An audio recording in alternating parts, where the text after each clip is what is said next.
2 days later, the silence of the sea was broken by the chopping blades of a helicopter. The crew rushed to the deck, eyes lifted to the sky. When it landed, the door slid open, and out stepped an older man.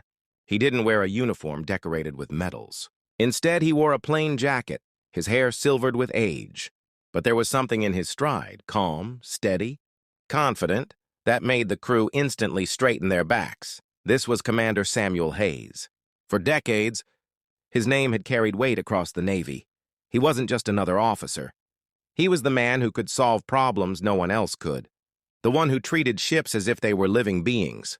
He had retired years ago, choosing peace over pressure, silence over roaring engines. But today, the Navy needed him again.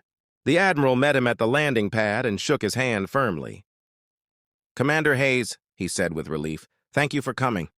Our best engineers have tried everything. We're running out of time." Hayes's sharp eyes scanned the ship before he gave a simple nod.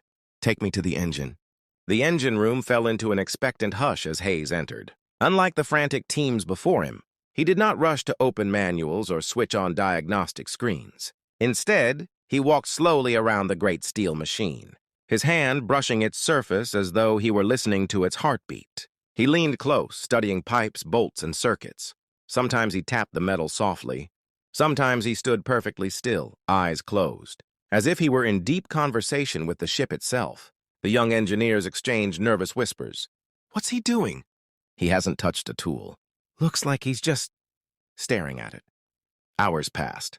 Finally, Hayes straightened. "Bring me a small wrench," he said quietly, "and a piece of chalk." The crew blinked in surprise. That was all he needed?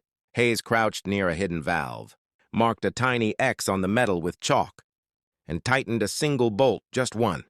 The room went silent. The Admiral gave the signal. The switch was pressed, and then the ship roared back to life. Engines thundered, lights blazed, and the steel giant shuddered as though awakened from a long sleep. Cheers erupted. The crew clapped, some shouted, some even wept with relief. Days of hopeless struggle had ended with one man, one bolt, one brilliant touch.